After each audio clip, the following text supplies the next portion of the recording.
And welcome everyone to this very, very special Bestseller Experiment spoiler of Unwelcome. We're so glad to be live on all kinds of places, especially YouTube, if you're joining us wherever you are, or if you're even watching this after the event. Welcome, welcome, welcome. Hello, hello, And hello. I'd like to introduce my co-host, podcaster in crime, and screenwriter of the film Unwelcome, Mr. Mark Stay. Mr. Stay, how are you, sir? I'm tickety-boo, sir. How are you? This is great. We've not really done this before, have we? As in... Well, we've film special. Yeah, no, we've done live shows before, which are always fun, but this is and this is a spoiler special. So just to make it absolutely clear, if you haven't seen the film Unwelcome, we're going to spoil it massively. We're going to plot twists, how the things were done, the ending, got lots of questions about the ending. So yeah, we're gonna be going through the whole shebang, and we've got some special guests coming on in just a few minutes as well. We certainly do. We certainly do. But I'd like just to take us very quickly for anyone who's new here and maybe hasn't heard of the podcast, or they've seen Unwelcome and they popped along to this show. We started talking about Unwelcome, Mark. How many years ago was it now? 20. It was pre-COVID. You started. Oh, sorry, I think going to say 20 years ago. I'm not that slow. No, we it was optioned just pre-COVID, so it was March 2020. And John and I had, crossed all the T's, dotted all the I's, and we sent it off to our producer, Piers Tempest, who he produced Robot Overlords. I think he's produced all of John's films in one form or another. We didn't think he'd pick it up because it's not really his thing. He's been making a lot of rom-coms recently, but he did do Grabbers, which was John's monster movie, wonderful monster movie, Irish monster movie. So we sort of sent it to him out of kind of a sense of duty, really. We'll give it to Piers, he's a good guy. We sent it in the morning. He'd read it and optioned it by lunchtime. And as I understand it, the reason why is that it's March 2020. And things were falling apart. There were productions that weren't happening all of a sudden. There were cast members that couldn't fly and travel around the world. So he said, I want to make a film this year at some point. And he was convinced that the lockdown would end. So we'll option this and we'll make it at some point. So that was in March, and we were making it September, October at a place called Bovingdon near Watford. It was an extraordinary experience. So, yeah, it was amazing. It was quite the journey. Well, because I also remember there were these really key moments where COVID was hitting, cast members were getting COVID. I think you even got COVID on the set. No. Let me make this clear. Right, I was on set. I wasn't on set much, mainly because I was sent home. My daughter and her fella Kai, they were doing the EPK, they were doing the interviews, and I was sort of, and we were about to interview. I think we're going to do Cole Meany, who hasn't been interviewed for any of the behind the scenes stuff, because as we were about to do it, we're walking from, we'd had lunch, we're walking to set, and the COVID supervisor said, "Mark, can I have a word?" And as soon as you hear that, you think, "Oh no!" It's "I'm sorry, you've tested positive." And I said, "Well, I feel fine." She said, "I know, but you've got to go home. They've got to go home." So we went home, we isolated. I isolated in this room for 10 days watching Ted Lasso. That's how we got into Ted Lasso. It turned out I had 2-3 more tests, nothing. So it was a false positive. But it meant they had to stop filming, test the whole production, which cost a lot of money. And one cast member tested positive. So we shut down for 10 days.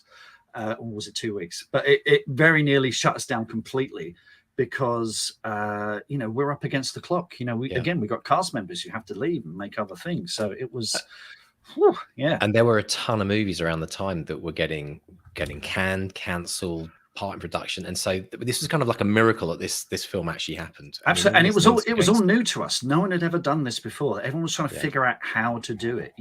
So I had a friend who worked on the Jurassic World movie, and she was saying that to get a prop to Jeff Goldblum, you had to go through the red, the amber, the green. It had to be passed through different people and had to be cleaned and everything, because you couldn't have those key cast members falling ill. And they were rotating crews and things like an A crew, a B crew, that kind of thing. So we made our film, and then then it all went horrible again with another lockdown. So it was so strange. I for one am grateful it happened, because I had an absolute blast when I got to see it on opening night, Leicester Square. I somehow ended up in England on the opening night. and we went large, and we went to Leicester Square and saw the very first showing of it. And I've got to say, that's one of the surrealist moments of my life. There are a ton. We should talk a little bit, I guess, in the spoilers. We can talk a little about the Easter eggs that you popped in for the podcast, but we'll get to that later. But let's dive in with a question before we bring on our special guest. Let's dive in a question for you, Mr. Stay. And we got a question here by. Thank you to everyone who sent in tons of questions. I really hope we can get through them all. But also, if you're watching this live and a question comes up, or you've got something, a burning question you want to ask Mark or any of our guests, please pop it in the chat, and I will do my best to get it out to them. But first question from Tom Footmark. He said, "What was your co-writing process for this particular film?" So this it all started with the conversation John and I had about violence. That's John Wright, the director, and we were talking about the fact that we love violence in movies, but in reality, it gives us shakes. We hate it. We really don't like it. And it was something that we discovered that both of our dads got us boxing gloves for Christmas one year, you know, and expected us to fight and be very manly and, you know, hard as nuts. And we weren't that at all. So it was a conversation about violence and the effect that it has on people and how it changes people. And John and I both, you know, John was born in Belfast. I've got Irish heritage on my mum's side of the family. And we have a fascination with Irish folklore. And we just started talking about things like Redcaps, which are these, which you find all over the world. I mean, there were Redcaps in Yorkshire and Scotland, in the Highlands, and in Ireland, you've got these things called the Fardarig, which are these kind of, in Irish folklore, they're more pranksters than violent. But the fact that they have these red caps, and that the idea is that they dip their caps in the blood of their victims. And we thought, let's do something about violence. They can be the id, you know, they can represent that violent faction of us. So we started jotting down ideas, but it was a very personal story to me. So we worked on the story together. And then John was working on a TV show, and he said, "You go write it." And I did the first draft, which he thought was okay. He wasn't. And basically his instruction to me was dig deeper. He could see there was something very personal in the story, in terms of my fears and you know, these ideas of what you become when you know, succumb to violence. He said, dig deeper. And he kind of almost lost interest. But when I delivered that next draft, he was really engaged by it. So the way that it works is we have story credit together. We worked on the story. I went away and wrote it. I show it to him. He gives me a bunch of notes. I go away and rewrite it. And then as we get closer to production, I give it to him, and then he will start tinkering with it in terms of, you know, camera moves and little things that make sense to him, and will give direction to the crew and stuff like that. So it's one of these things. It's not like writing a novel where it's all yours and an editor comes in and you can say yay or nay to editorial notes. You are essentially, that the script is almost like a blueprint for the movie that you hand to the cast and crew, and it has to make complete sense of. You're trying to take the movie in your head and put it on the page, and then they interpret that and create what you see in the end. So yeah, fantastic. And one more question before we bring on our guest, from Gavin Ralph. Now this is going to go to one of the characters. There were so many characters I loved, but one of the characters you just had so much, you put him through the ringer, was Jamie. And Gavin, this is the lead male. Gavin asked the question, Gavin Ralph, why is Jamie so consistently useless? Remember, he wants to be the big man, but that's not for him. How much fun was it writing in that character? I mean, Jamie was essentially me and John. This idea that we like to think we're progressive modern men kind of thing. And we also have this fantasy that in a tough situation, we will step in and save the day. But we kind of know the truth is we're much more likely to curl into a ball and start whimpering. And we'd never seen that in a movie, really. One big influence on this is Mike Leigh's Nuts in May, which is a TV movie from the 70s. And Roger Sloman plays a guy in that who's completely calm. They go on a camping holiday, him and Anderson Stedman, and they're looking for some peace and quiet. And then some people turn up on a motorbike and start playing loud music. And he snaps. He just snaps and starts swinging a branch around and starts sobbing because of the anger, because of what the anger and the violence has done to him. So we wanted to put that into a movie. And it was a difficult part to cast because some very big names read it and loved it and said, can we change the end? Can he actually come to the rescue at the end? Well, that's kind of the whole point. Interesting. So, you know, I mean, full credit to Douglas Booth. I mean, for him to step up and do that, and that scene where he and Cole Meany is just going, we just wanted some peace. I mean, I take my hat off to him in that scene. He actually, I wasn't there on the day, but John told me when he finished that, he got a round of applause from the crew because he just blew them away. It's absolutely brilliant. And we had our first podcast Easter egg when Jamie was lost the plot and he's standing outside the front of the house and he's yelling at the family there that are making havoc and creating and all the stuff that's gone wrong. And the final line was, "And you've even eaten my hobnobs." Yep. I was like, I laughed out so loud and for anyone who doesn't know, that there's been this thing about hobnobs all the way for like how many years now? 4 or 5 years or so. He's old 6 easily. I laughed my head off, and people laughed about it as well. But I was like laughing 10 times louder, and everyone like looked at me and went, "What's up with it?" I'm like, inside joke. Loved it. Well, listen, Mark, I think it's time to bring in our special guest from the cast and the crew. So maybe you'd like to introduce who we've got with us today. Yes, 2 very special guests for us today. We got Paddy Eason, who is the VFX supervisor and second unit director. Paddy has worked, I mean, he's BAFTA nominated 3 times for Sleepy Hollow, Chicken Run, and Big Fish. He's worked on productions all over the world. We've also got the actor Rick Warden, who played our Redcap chief, and he was also second unit director on the Redcap unit. Rick has been on so many amazing shows like Band of Brothers, and he was in Happy Valley as well. We're hoping that our cinematographer Hamish Doyne-Dipness will join us. He is stuck in traffic, so he might be coming at some point. But first of all, I'm going to introduce Paddy Eason. Paddy, how are you? Good to see you today. Hello, good evening. Welcome, Paddy. And we're going to bring on Rick Warden. Rick, how are you? Good to see you, man. Yeah, nice to see you. Fantastic. Excellent stuff. Thank you so much for joining us, chaps. Now we've had a ton of questions for you as well, which we'd like to start maybe with Paddy. Paddy, we had a question from Julian Barr. Now it had to come up, didn't it? The goblin faces. Julian said the goblin faces were mostly CG, but how did it feel when reviewers commented on how impressive they were as practical effects? Yes. Well, I mean, this does happen, and I take that as a sort of a backhanded compliment. You know, if people think things are real, then obviously that's good. When we've kind of faked a lot of it in the computer, I also understand that kind of speaks to a sort of a bit of a trend, really, for people to have a stand where they kind of dislike CGI or dislike digital VFX. I think there's something wrong with it, and there's a kind of a value attached to not using CGI. So and reviewers and even publicists and films kind of like to kind of push the "it's not CG" line. And the team of hundreds of people in the background who sit in front of computers for months on end doing the stuff sort of go, okay, fine, you know, we'll just carry on doing our thing. But it's a compliment, you know, to be honest. You know, if our work is invisible or is viewed as being something real in front of the camera, when in fact a lot of it is a bunch of pixels, that's totally fine. Without giving a long answer yet about how we did it, I would say that the goblin faces, when they move, are CGI. The movement is driven directly from Rick's face. We could talk about that in a minute. There we go. That's proof. That proves my point. But the actual goblins were real performers throughout the film. Their bodies are certainly always practical performers in costumes. We shot them in various different ways. There's all kinds of practical tricks we used.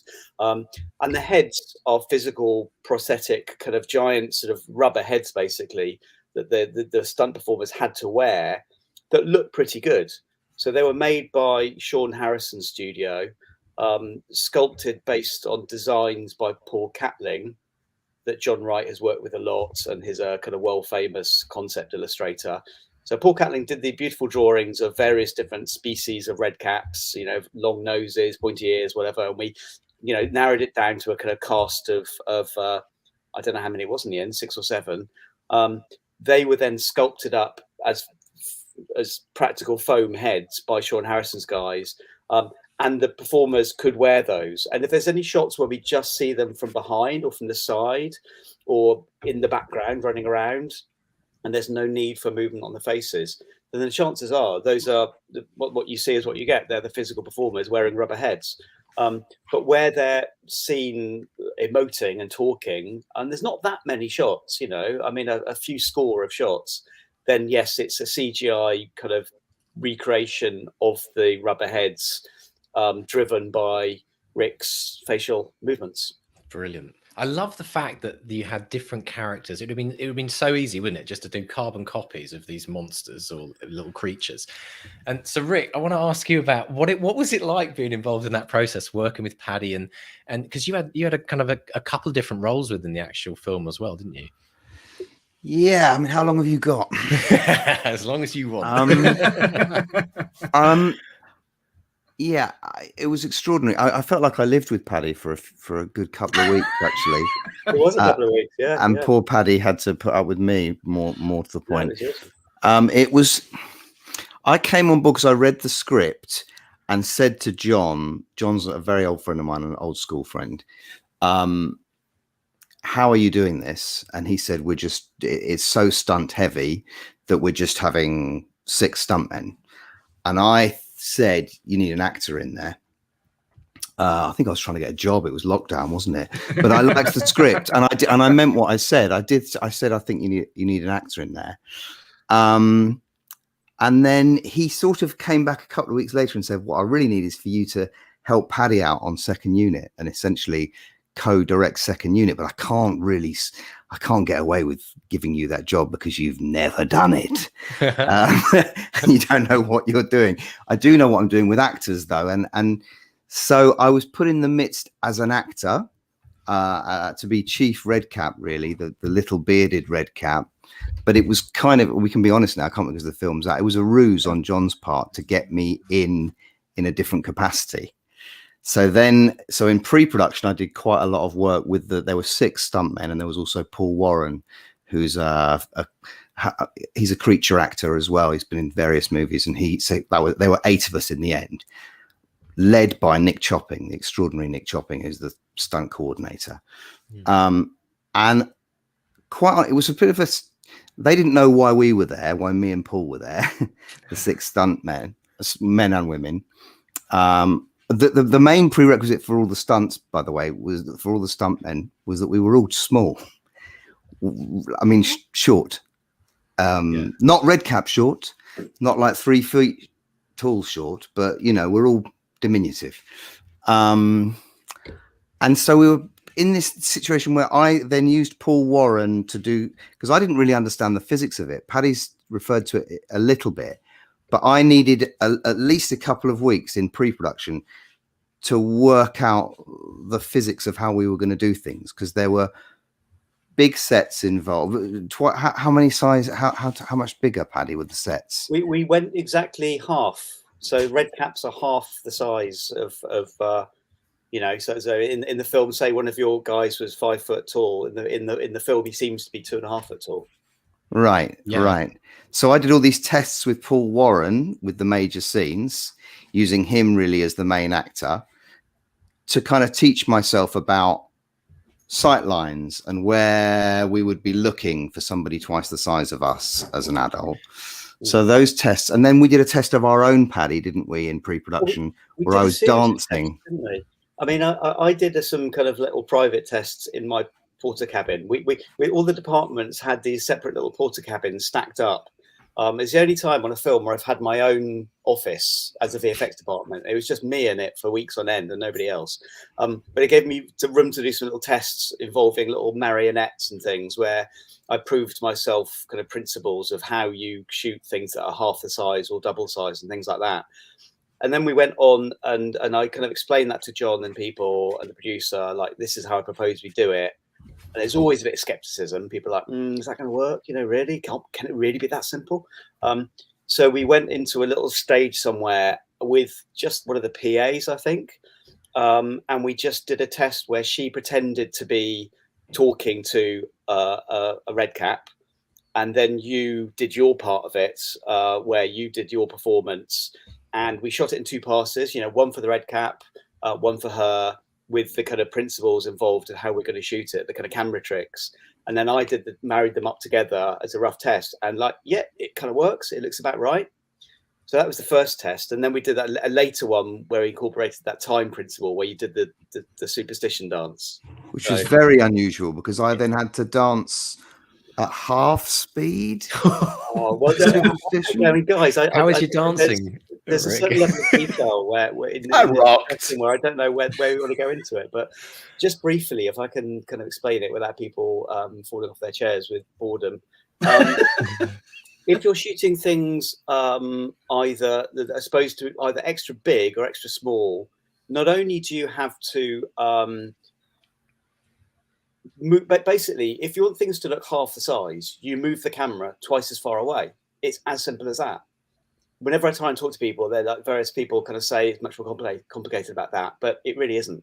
And that was the thing I was doing in my porter cabin with the marionettes. So, you know, we basically shot everything twice. Once with the actors in your normal set, everyone's relating to the Redcaps. The Redcaps aren't there. It would just be probably a tennis ball and a stick or something. Then later on, in a blue screen studio, we would go and shoot the whole thing again with your Redcap performers, with the camera twice as far away. And you just end up, providing you've done your lineups correctly, and there's a lot of technical stuff involved in that as well, particularly when the camera's moving. But basically, that gives you what you want. So that's most of it, is just moving the camera twice as far away for the Redcaps.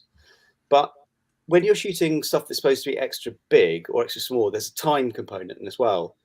So if you think back to something like Harryhausen, Jason and the Argonauts or something, giant giant walking around, he moves really slowly. You know, he's 100 meters high. He moves really slowly. So you basically shoot that in slow motion, and you get this sense of epic scale. The same thing is true in reverse for people that are supposed to be very little. They should be moving a bit faster. Physics dictates that. If you speed them up a bit, they will look smaller. Imagine a mouse scampering around. You know, it doesn't go dum dum dum like a dinosaur. It scampers really fast. So we kind of did some tests with Rick, where we kind of tried shooting in various levels of fast motion, as it were, to get what seemed to be the right level of scuttliness. Slightly unnatural, twitchy, fast movement. Just it's subtle, but it was there. And that's really what we did. We, as you call it, we undercranked the camera slightly to give a slightly sped up motion. And the reason why music was involved in that test was that we knew that sometimes there may be certain shots where we'd shot the normal action of the actors on the normal set, but without the Redcaps there. And there's certain kind of beats, certain kind of bits of time within a shot where the Redcaps need to kind of be here on that frame and here on that frame, and they need to look over here in one moment, look over there in another moment, and the camera's moving as well. And if you're kind of speeding that stuff up slightly, you just have to make sure that you're kind of doing the right things for the camera movement. So when Rick did this test, we pre-prepared a known bit of music. It was Stevie Wonder, Superstition, wasn't it? Yeah, great track. And we had it playing back on set when you did your tests, with it running at normal speed, slightly kind of sped up a certain amount more, and you would dance to it on the beat, so we knew that was all in sync. And then I put that together with another performance, and it all remained in sync, but Rick looks slightly sped up. So I don't know. Big Rick ended up dancing with Redcap Rick. Well. Yes. Oh my gosh. So we had normal size Rick and Tiny Rick both dancing to the same beat, but Tiny Rick looks a little bit scuttly. His movements are a bit kind of small because he was shot undercranked, but with the music running slow. It's a bit of a head FUCK, but I hope everyone's taking notes. There'll be a test at the end. Yeah. Well, I want to ask Rick. Rick, you're kind of involved in that process of making all that happen. You're going to be told like a bit slower, a bit faster. I mean, all different types of things, like fine tuning it. And then once that whole process is finished, is it the first time you actually see the results of it when you went to see the actual film, or were you watching things happening on video? No, I ended up being involved I've covered the pre a little bit. Thankfully, thank goodness, we had Paddy in his nous because the key word that Paddy said during that really clear, honestly explanation, Paddy, was physics. Physics is not my strong point. So I only needed to know these. Often as an actor, I tend to need to know things a bit like the script in order to not know them. So know things well enough to in the end, when I come to actually perform, to hope that it's in there somehow, some way, and unknow it. And because I was helping out in a second unit directing capacity as well on that unit with Paddy, I felt I needed to know some of the physics. Thankfully, I had Paddy there to know all of it and some for me. So I was involved in pre-production. Then there was a huge logistical issue, because although there were 8 performers, I think there were about 14 characters in all. And I actually ended up asking Terry Bamber, who was the first AD. He had done this fantastic sort of mapping of where all of these Redcaps would be. And by this stage, remember, coming up to the shoot, we're actually getting on better. Me and the stunt people are beginning to understand why I'm there, and Paul as well. And then when it came to the actual shoot, the answer to your question, I'll get to the answer, Mark, in a sec. But when it came to the actual shoot, was incredibly intense. Nearly 2 weeks. I think it was 11 days, maybe. I can't imagine. I don't think it definitely wasn't 2 weeks. It was over 50 technical shots that we had to shoot. Well, there was the main shoot, wasn't there? Yeah, but I mean, there's the main shoot with actors and people talking and all the kind of stuff. Yeah, that was 4 or 5 weeks before us, wasn't it? They were doing. Right, yeah, so the this actual. is at the end of some words that some idiot wrote, and there we go. Yeah, but we sort of overlapped with them at the end, didn't we? In our own little studio. It was a kind of a weird double schedule where you get the main shoot for most of the movie, involving some Redcap stuff, but not much.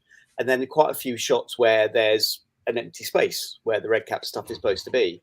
Then we had a bit of time where VFX had to technically analyze these shots that had the Redcaps missing in and work out a plan of action for the Redcap shoot.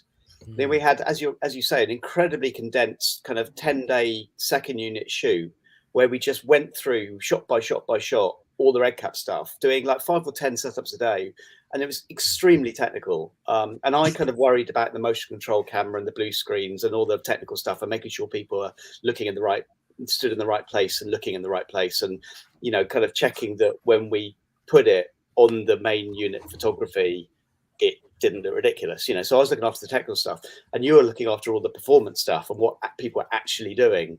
And wrangling your cast, which I wouldn't know how to do. I mean, I don't know how to talk to actors, So I think it was actually a good combination.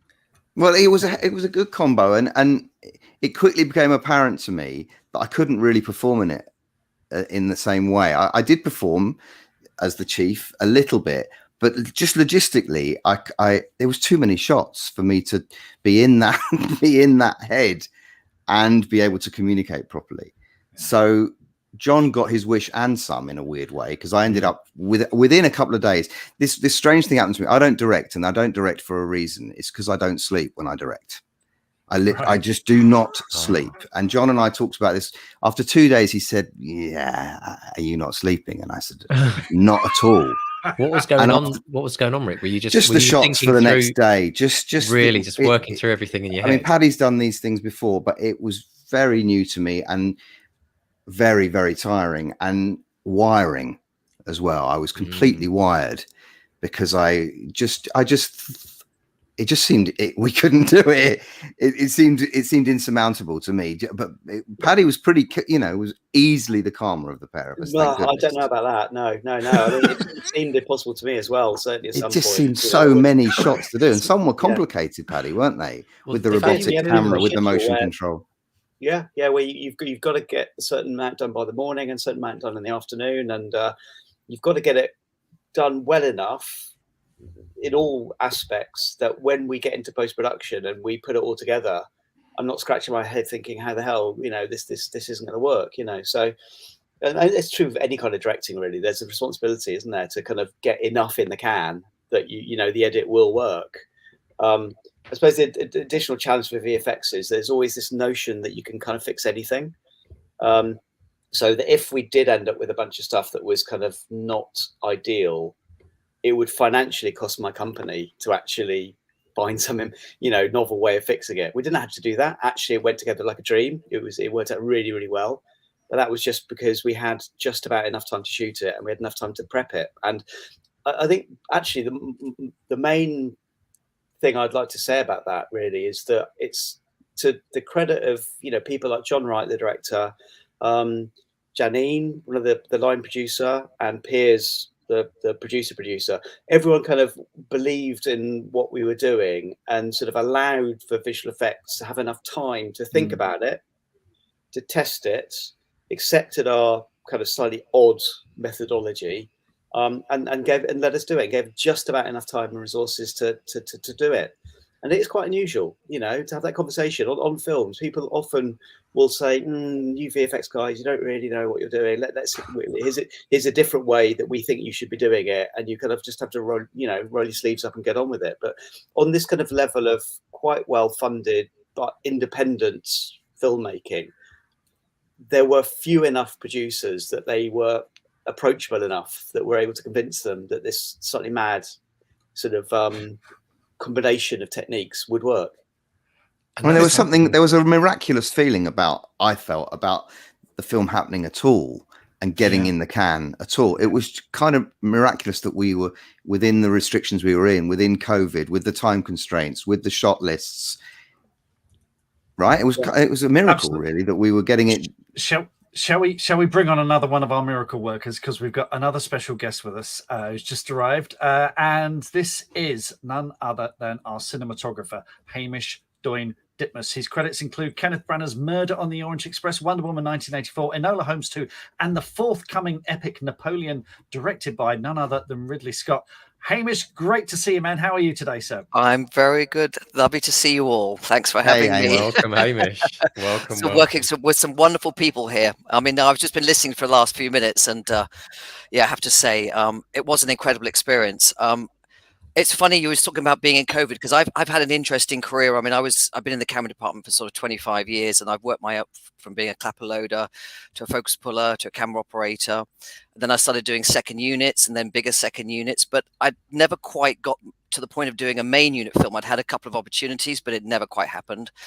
And then we get to COVID. And I get a call one day from Janine, and she says, "Listen, there's this horror movie. The original DP unfortunately can't make it over from the States. We've got a wonderful director called John. You know, would you like to chat with him?" Now, the thing is, I love horror movies. I've loved it was one of the first things I got into in the 70s. Watched Salem's Lot when I was 9 years old, and I was hooked. So I'm a big horror movie fan. And anyway, I got to meet John, a most amazing, wonderful guy. And we chatted for 3 hours about all the great movies we loved for the 50s, 60s, 70s, all the horror movies. And to be honest with you, I really didn't think there was a chance he would actually offer me to shoot this film.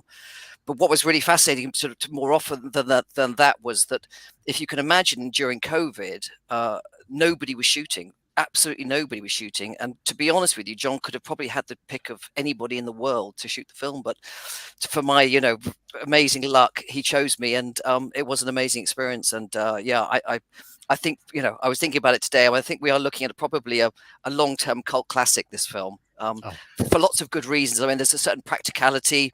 I could talk a little bit about an amazing opportunity that because of COVID, we had to shoot on a stage.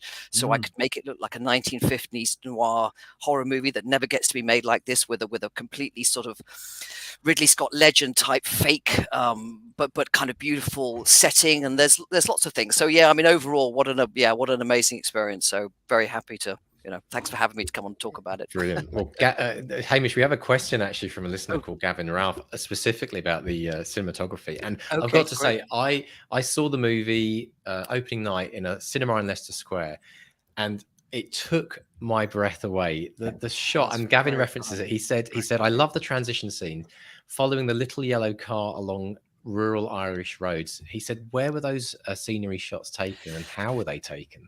No, so it's a very good question. Very good question. And funny enough, there is a little homage there to The Shining, because the opening shot of The Shining, the little yellow beetle it crosses the lake, and then we find the little yellow beetle, and we then basically traverse along the road. So this is again amazing. So originally, obviously, we're shooting in England. And obviously the budget was tight, and we always knew we wanted to go to Ireland. But the reality was there was a point where I think from the producers it was, we can't really afford this. And that's actually when John Wright, the director, said, "Listen, I'm going to pay for it out of my own money, because we do need to go to Ireland to establish Ireland." And obviously it would have been nice maybe to have had a ground camera in Ireland, maybe to do a few sort of establishers, but we realized that wasn't going to be the case because it was very limited funds. But then in some ways it was good that actually we then decided that the only way we could do it would to do it all from a drone. So we had an amazing company called Pivotal Films, who are based in just north of Belfast.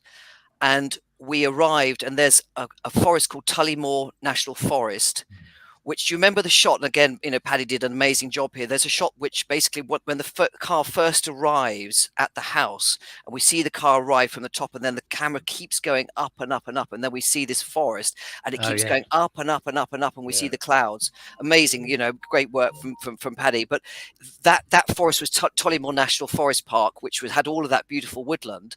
And then we travelled over to Cong in County Mayo, where we did some of the other shots where, again, all from a very high perspective of the car traveling again through more country type roads. And then there's obviously the shot in the little town where they're going out of the car and they're going into the superstore and then coming back. And so I think in the end we had 3 or 4 days shoot in Ireland, but it was a very, very reduced unit. And again, it was only down to the fact that John decided he'd pay for it himself. But I think obviously it does allow the film to open up. But I think also it's interesting by having that constraint of just doing it by drone, maybe those shots kind of have a stronger power, that they're all from, a certain height, and we're following that car, and it's kind of and a great score as well. Have to, call out the score.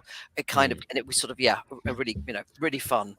In the comments, Tracy Montague said, my partner and I went to the cinema to see this. When the transition scene when the car came on, he and I looked at each other and both said, bloody hell, amazing. So, but it was a challenging shoot, wasn't it? Because as you said, we were kind of in a big tent, were we?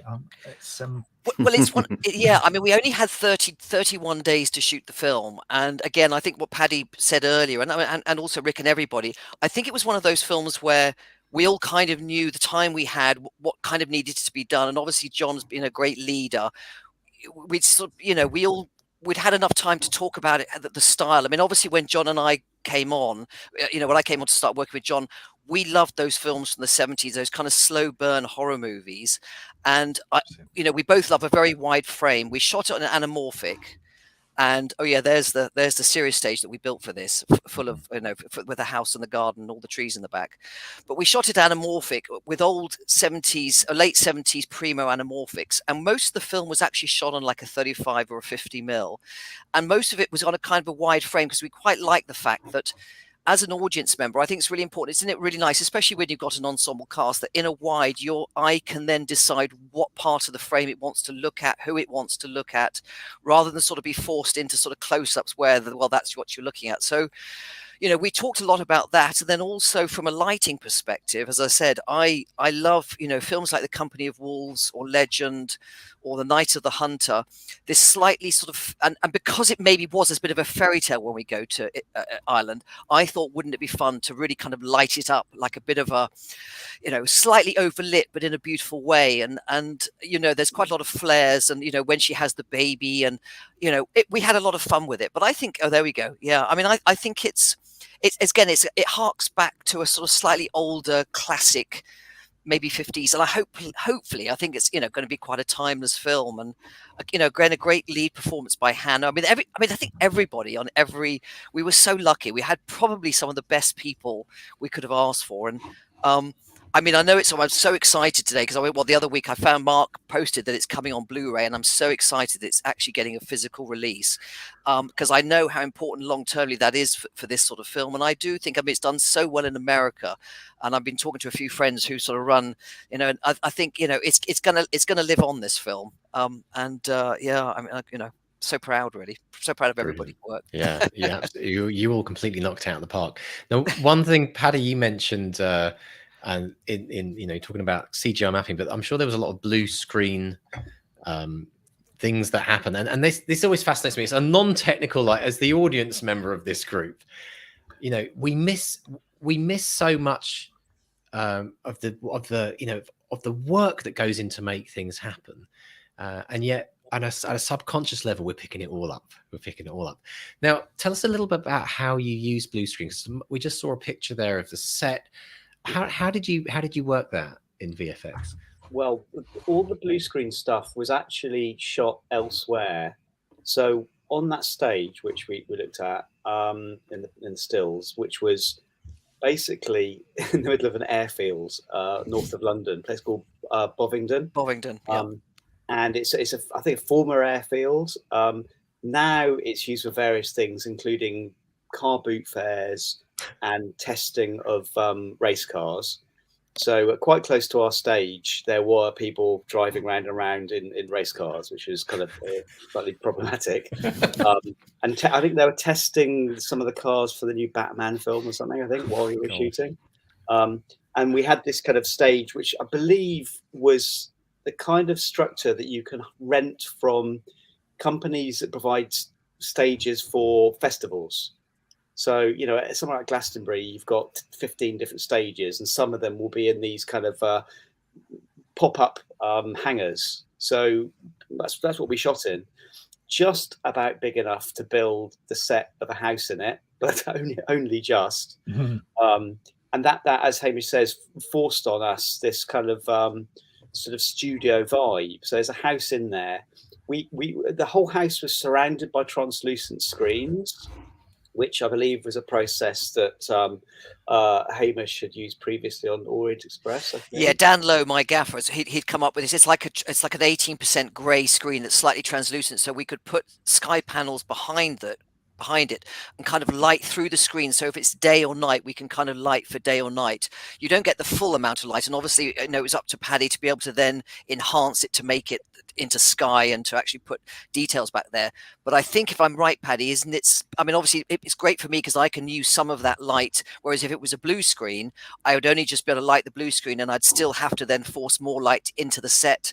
Whereas obviously, to try and make it daylight in that set, you do need quite a lot of light. So if we'd done what, you know, other movies, perhaps bigger movies, would have done, which is build the set on stage with blue all around it and then kind of composite in sky or background, whatever we want, in every single shot, we'd have needed a much bigger stage, you know, to get the blue screens far enough back, be able to light them separately and then light the house in itself, replicating daylight. It would have needed a much bigger stage, and the whole thing would have been bigger. And all of those shots that were all in camera, because we had your nice translucent screens lit for day or night or whatever, all of those shots would have had to have become visual effects shots. So as it was a way of saving money as well as a deliberate kind of look. So that was the main shoot was in there, and then that very concentrated 10 days that Rick and I did of Redcap shooting, all on blue screen, was done elsewhere. There was a company near Hemel Hempstead they were a motion control company. I think they're called the Motion Control Company. I should remember the name. Sorry. And they had a small blue screen stage, just big enough for us to do this. So if you let me share my screen, I can probably find a shot or two that kind of demonstrates this. Let me know when we're sharing. Okay. There you go, Paddy. Okay, so here's a case in point, I guess. Just let me find something that is kind of a nice example. Moving between tabs. Bear with me, sorry.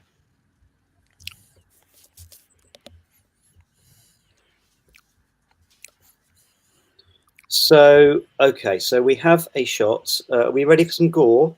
Yay! Yay!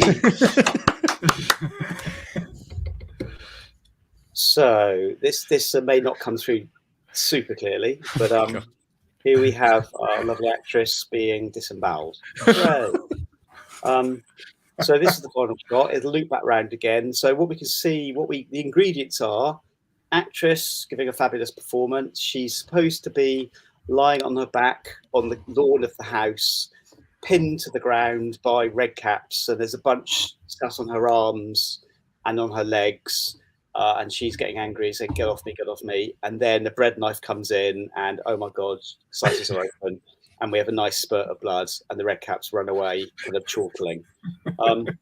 So the ingredients for that recipe are so the main shoot is, I believe, this. So this is her, again, lying on the grass, little red dots everywhere. Those are so that we can calculate what the camera movement is. So anytime you've got a camera moving around in a visual effects shot, we need to be able to calculate what that camera movement is. So we put these kind of surveying registration points around the place that get painted out of the shot or covered up. So she had a prosthetic kind of thing over her tummy, rigged with blood pipes that are designed to kind of sort of start bleeding at the right moment. We could have pulled that wound shut at the beginning. Who's laughing? Me, I'm loving it. I wrote this. It was great. It's so easy for me to go, she is disemboweled. Next scene. We're singing inside of Mark's head right now.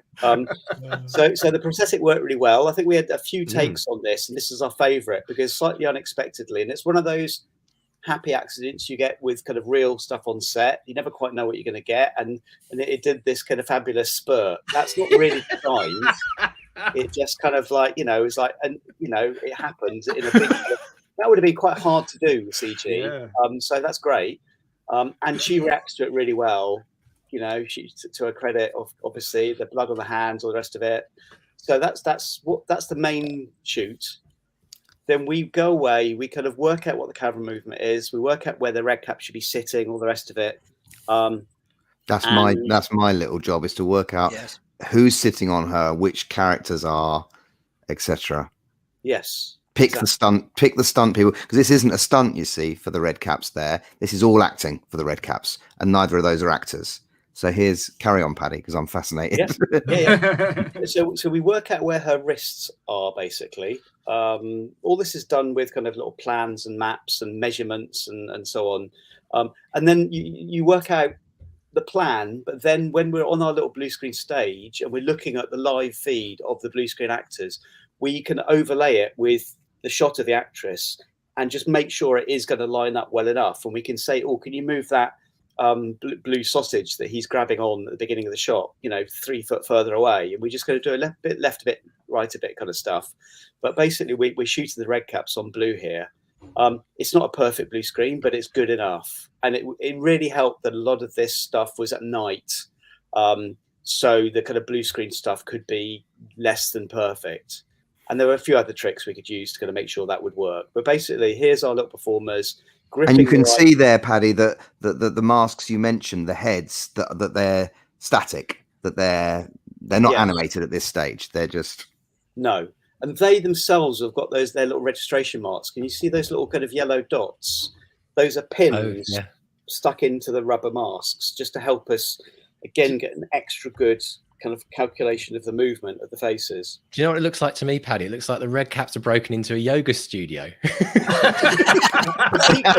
trying to work out what to do with it. Yeah, I love it. Quick, write that down. That's the sequel. This is so fascinating. It's just incredible to see all this. Rough. Oh, okay. This is a good one. So once we had both of those things shot, I then had a couple of weeks, just me on my own, rare luxury really, to do the rough versions of all these shots, what I would call slap comps, where basically we're taking what I've shot, what we've shot, putting it together, checking it's working, and then we could hand that over to the cutting room for them to kind of start editing with. So they weren't just cutting with either shots with no red caps in or blue screen void with red caps in. So they had a rough version to work with. And that would also give us the reference for Rick to do his facial performance to. So this is a very peculiar thing. So I'll talk you through this quickly. So this is my what I call my slap comp. And we've got 2 red caps we need to deal with here. So we got Rick did his performance looking at these shots where he knew when to kind of grin, when to shout, when to say silly billy, whatever.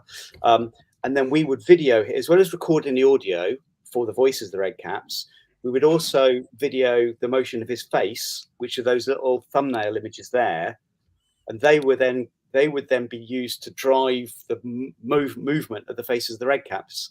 So, and I'd be voicing them as well at the same time. And you'd be voicing them, yeah. So we're recording not only the audio of the voice, but the motion of the face to animate the red caps with. So that's a little interim technical kind of version. Various other technical things here. But then, yeah, we basically... Oh, yeah, and there was a separate pass of us soaring into a bit of foam rubber over and over again, trying to get exactly the right movement of knife. This was really hard, actually. Yeah, it was hard, wasn't it? I remember. Sawing with a blunt knife in a bit of foam rubber is not the same as sawing into human flesh with a sharp red knife. I'm not going to ask how you know that, Paddy. Yeah, I did some tests, you know. So we had to play with this a bit. It's a bit stiff, but it kind of worked well enough, you know. And we did some retiming and some reanimating and some putting some blood on the blade and the rest of it. Lots and lots of technical versions, and then once you've refined it over and over again, then this is what we end up with. So it's the blue screen red caps put onto the plates, separate paths of the knife person. We paint out the cut until it needs to be there, obviously. And yes, and I mean, you don't really notice the red caps' faces in this shot. They're probably not doing very much. But in other shots, we have lines, we have them talking and doing all kinds of stuff. But this is quite a subtle one here. I love it. Hats off to you, Paddy, for picking probably the probably the grossest scene in the movie. Fascinating. Meanwhile, catering is shouting about where's the bread knife gone, folks? Who's nicked the bread knife? Absolutely brilliant. Thank you for giving us that insight. I think it's so interesting it gives me much more of an appreciation of that, the detail of the things you've got to think about just to kind of make it look. And I mean, it was so realistic. It completely grossed me out when I saw that on the big screen. It was so job well done. Absolutely brilliant. Can I just say though, Jamie Lee O'Donnell, she's an actor with guts. That's brilliant. Now listen, before we finish up, folks, we obviously have to talk about the ending, because I know that from when I left the cinema in Leicester Square, there were these two I think they were kind of like young 20-year-olds and they were just they were just sitting there kind of hysterically laughing and also completely stunned at what they'd just seen, and they just couldn't make sense of what had just happened, but they absolutely loved it. And there was such a brilliant buzz in the cinema at the end of that. And I know for a lot of people, you know, when they came in, and it's really a question for you, Mark, initially, so a lot of people, when they came into this movie, Redcaps aren't a particularly kind of like mainstream folklore, right? I don't think it's a kind of, a lot of people maybe have heard for them for the first time just watching this movie. But how did you work the folklore of this in? Because that was a very important part. What happened at the end was linked to a lot of the folklore out there, I believe. Well, I mean, we'd seen lots of bad Leprechaun movies, not least the Leprechaun movies, you know, the Leprechaun series, which they're good fun, but, you know, they're done with a very kind of wry sense of humor. And John and I had never really seen, apart from like the cartoon saloon animations, we'd not seen Irish folklore done well. And we wanted to sort of dip into that. But we also wanted to make a gory horror movie, and the kind of stuff that we saw in the 80s. A big reference for John was the movie Cat's Eye, which is, has, I think, 3 different stories. And the last one, Drew Barrymore is tormented by a goblin in her bedroom. And it used the same kind of technique where you had a person of average height in a massive set so that they look small. And he said, I want to do that, but I want to do it properly. I want to bring it bang up to date.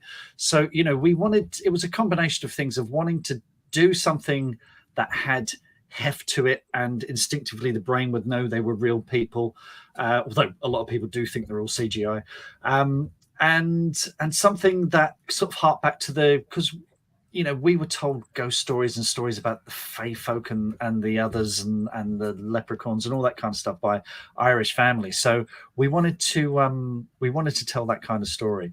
But there are things like, you know, whenever you do a kind of a deal with the little people, which was the original title, there's always a cost to pay. And there's a great tradition of, they will take a baby and swap it with, you know, one of their own and that kind of thing. So, and there's also the idea of the Mother Redcap as well. There are lots of pubs around the country called Mother Redcap, and it's based on this idea that she's like the matriarch of them. So the idea is that Maeve, you know, her child is taken from her, you know, not long after she's born, and she becomes Mother Redcap to the Redcaps. But at the end, she's this haggard old lady, and they need a new Mother Redcap. So along comes Hannah John Carmen, and they're like, perfect, she's terrific. We'll do her a favor, and then she can be our Mother Redcap. So at the end, you know, they steal her baby just to seal the deal. And she gets it back, and she proves herself by killing the old mother Redcap, and then she's christened, or there's a coronation like with blood and the floating skull. The floating skull is an accident, and Paddy can tell you about that in a minute. It was a very happy accident, and so she's like christened Mother Redcap, and she's now Mother Redcap, and they lived happily ever after. Well, did they? Because Jan, you just answered Jan Carr's question, which was, can you please explain the ending? She said she was watching without her glasses from behind the knitting, and she wanted to know what on earth happened to Maya. But another question from Julian Barr. He said, "What happens next? How did Jamie and the baby fit into Maya's new life?" Well, I did write, because the original draft ended pretty much the way the film ends now, where it was like, she's Mother Redcap, cut. And the feedback we got was, that's a bit weird. Let's have a happy ending. So I did write a little a coda at the end where it was happy families. You saw some nice builders fixing the roof. Jamie had the baby in like a papoose and was feeding the baby. they had the dog. And there was a knock at the door, and Hannah goes and answers the door, and it's 3 boys at the door. Kind of a bookend to the 3 boys that you had at the beginning in the flat. And they've got a charity box, and the chain is snapped, and they're like, give us some money. And whereas before she'd have been very, very frightened, she says, oh, and they're very aggressive. They're really horrible. They say terrible things. And she says, you want some? Come around the back, boys. I'll sort you out. Come around the back. And they can't believe their luck. And they go around the back. And then the camera moves over to Jamie where he's feeding the baby, and it's all very lovely. And in the background, you can hear as the boys are ripped apart by the Redcaps, because she said to the Redcaps, sick 'em. So we did write a little coda that showed that this is how they're going to go moving forward. That she's in charge of the Redcaps. They're going to do things for her, and everything is just fine. But it got cut. It was just one of these things where they said, no, we they're looking for things to cut, and that got cut. So in some ways it gave us our weird ending, which I love. Yeah. But in other ways it would have been a nice little bookend. But such is life. I'd love to just jump in because it's really interesting. That last, I'm going to bring Paddy in a second, because obviously he did an amazing thing in the last shot there, which nobody would know because they didn't know what was there. But when John and I, again with everybody, when we talked about it, with this whole idea of sort of ending with Maya, and I thought, well, I loved. If you remember Carrie, there's an amazing shot of Sissy Spacek where the camera does like a 360. It goes round and round, and she's absolutely sort of painted in blood. And I said, listen, well, how about if we just went round and round, and then we sort of land, and then we sort of go in, and the light comes up behind her, the light comes in front of her, there's red, and then we kind of end on this absolutely sort of high note of, and John thought, wow, yeah, this is great, and then the music can come right up, and going back a track. I always imagine, there's a line earlier in the film, like it always rains in Ireland. And of course, the whole film is really sunny and flary. And I said, wouldn't it be fantastic if we could have rain at the end? And we get into this sort of slightly over the sort of heightened. And obviously, we had to make compromises along the way with lots of things. But I always said, please don't take the rain away, because I felt the rain at the end, and the thunder and the rain and the light and everything. It's just, it's just sort of slightly over the top, but beautiful again.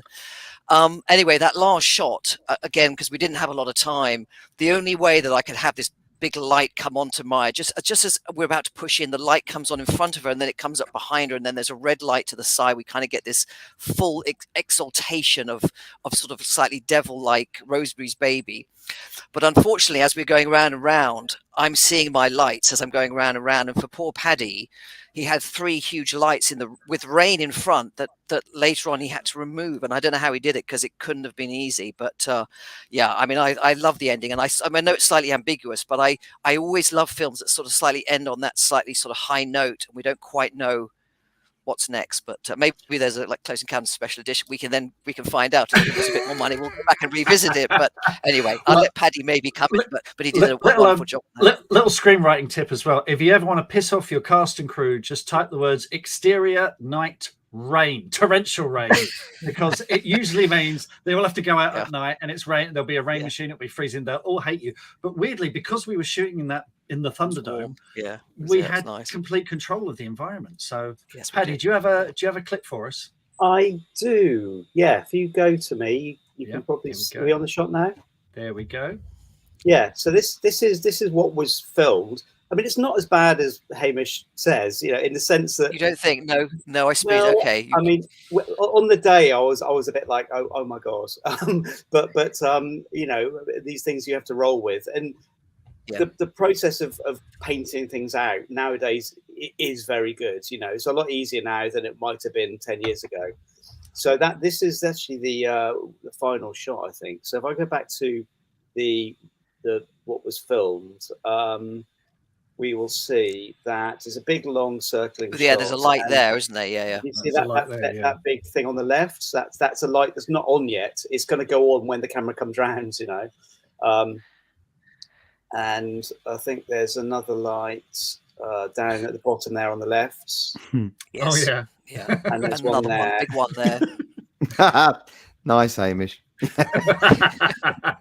Let's have I another love the red couple. screens as well. I mean, again, without the screens, we might not have gone for the full red, which I'm really glad we did. We kind of fully Yes. leaned into the whole, you know, yeah. It goes full, as my daughter says, who's a real fan. It's like, you know, full Suspiria. You know, it's Yeah, it goes full definitely spirit. embracing Dario that. Argento, absolutely right. Yes. Now the skull. Tell us about the skull. The skull. The floating skull. I just Oh, love yeah. this shot because Yeah, it is happy so kind of iconic. So the final shot ends up being this. Oh, So okay. we've Sorry, got I'll add it to the stream. There we go. There we go. So we've got chanting Redcap in the background. Lovely little bit of performance there, like a religious ceremony. Floating skull pouring blood into actresses' cleavage. So, you know, everyone's a win. Now, the word cleavage wasn't in the script, Paddy. No. I just want to say. And I mean, she did such an amazing job of not sort of Not freaking joking. out, really. Yeah. How many times did Hannah do this? Was it Not many. I think Maybe. twice. I bet. Yeah. Right. I think Oh, twice. I think they're possibly driven by how many costume changes we had, because obviously, Right. you know, that dress is, Cool. is But, not, but no tell, good. tell us about the happy accident of the skull, Paddy. So what we actually filmed for the main part is this. So that's Nick Chopping, our specialist, our stunts guy, holding the skull and pouring it. And the background red cap is a standing stick. So we had these little set of sticks, and my job for much of the shoot was running around placing these where red caps were going to be. And these are the height of a red cap. So if we were able to say to the actors, look, the red cap's eyes are where that bit of green tape is. So if you're going to look at a red cap, there it is. It helps the camera operator compose shots, because if there's a bit of dead space, the instinct of any camera operator is going to be probably to avoid it, to frame off it. So if there's something that's going to be put in post-production, it's always good to remind everyone that bit of real estate is going to be occupied. So please keep it in frame, you know. So the blue stick is a red cap. Nick Chopping is holding the skull. And the notion was that we were going to shoot, I think, Rick's character. Yeah, it was the chief, yeah. The little guy with the beard, kind of stood on the back of another red cap, holding the skull full of blood and pouring it.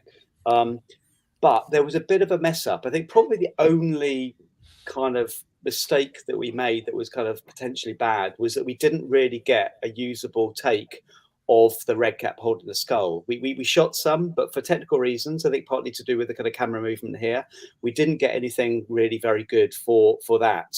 But also we worked out, Paddy, didn't we, that he'd have to be so high up. That's why we had him on someone's back. Yeah. It sort of trapped us a little bit. He'd have to be floating himself, essentially. And I was a bit Getting worried also position. technically, just because even though this has got real blood going on the actress, and we could separately on blue shoot another skull being tipped, to join up the streams of blood would have been quite tricky. So I was kind of pondering that, thinking, "Yikes, is this going to be difficult?" And then what we shot for other reasons wasn't great. So I did a first rough temp. These things I spoke about, where I do a rough version in the edit, where I just kind of like basically cut that distracting arm out. And everyone went, "I love it. This is amazing." Yeah. It's an extra bit of magic madness to add to the finale of the film, and we stuck with it. So it was a happy accident, really. And yeah, we embraced it.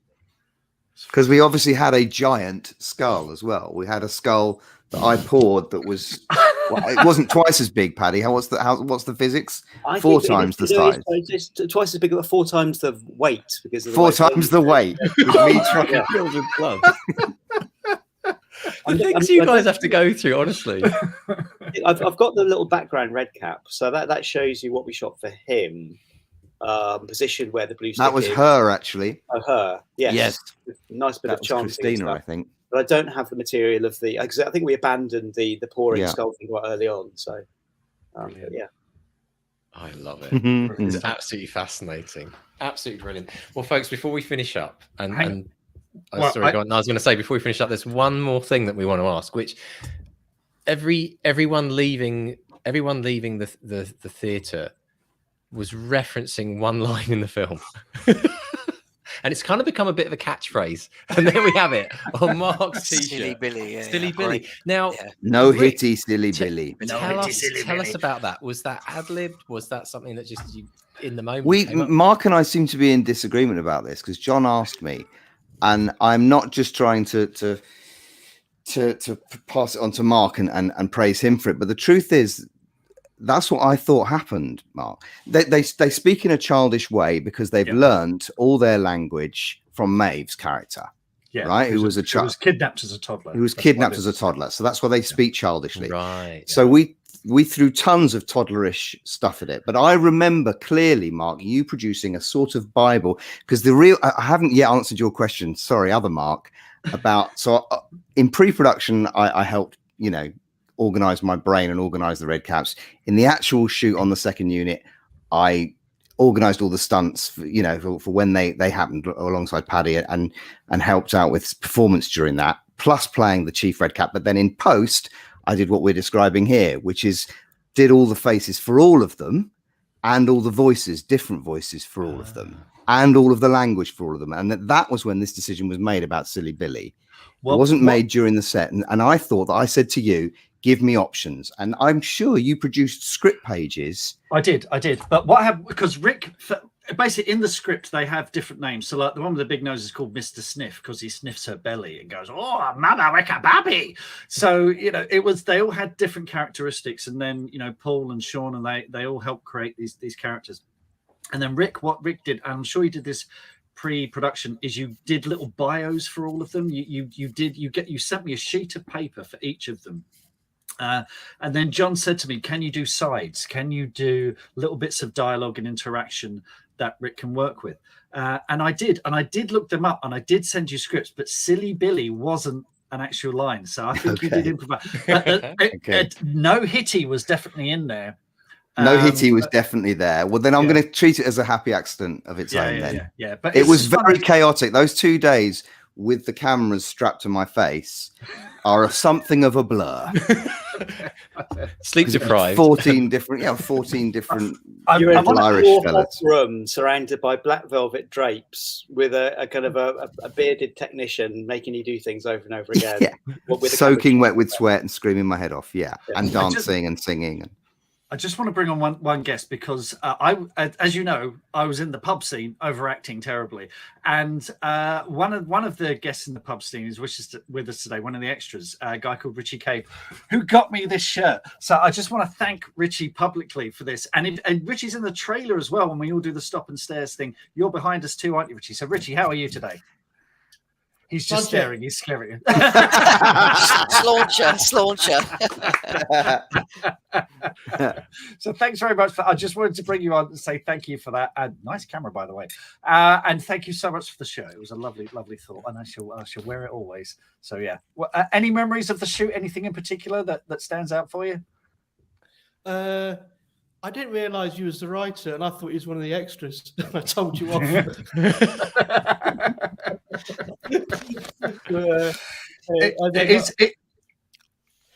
It is one of those things. When you're on set and you're the writer and you're one of the extras, if you let anyone know that you're a writer, everyone has got a script they want you to look at, and Richie's one of them. So we've kept talking to each other, and you've got a script that you're working on. So yeah, it was a pleasure meeting you, Richie. It was really good, and he's been helping me with my new book as well. So we'll talk about that one day too. But Richie, thanks so much for coming along today. I really appreciate it. Thank you for the shirt. It was a pleasure to be on the film. Thank you very much. Thanks, man. Good to see you. Excellent stuff. And folks, I just want to thank everyone for coming along today. All of our wonderful studio audiences, all the amazing questions we had. I'm sorry we couldn't get through all of them, but also just a massive, massive thank you to Rick, to Hamish, to Paddy, and obviously to Mark as well for writing it, and for the incredible work that you put in it. You know, I have a completely new fascination and appreciation for just what went into making this incredible movie. And like you said, Hamish, I fully believe people will be watching this video in 20 years when it is that cult classic going, oh my gosh, did you see how they made it? And we've revealed so many amazing things today. I just wanted to finish up myself by saying I loved the film. I love the movie, and it made lockdown worth living through. It really did save my ass. It saved my sanity, which is saying something, given that it's barking mad, the movie. But it really did, and I thank John for that. Really, yeah, fantastic. Yeah, I think John too. Brilliant. I agree. It was a treat. It was a lockdown treat. Grab the Blu-ray, because as I said, physical media is so important these days, and even though it's region 1, it's still still worth having. So, yeah, amazing. It was an amazing experience, and thanks all so much. Yeah. Thanks for coming, folks. Yeah, thank you for sharing yourselves with us today and the incredible behind the scenes that we've seen. And again, thank you to all of our studio audience who are here with us as well. So it's an absolutely wonderful goodbye from all of us. So goodbye from Mark 1. And goodbye from Mark 2. Bye. Goodbye, folks. Bye from Hamish. Bye-bye.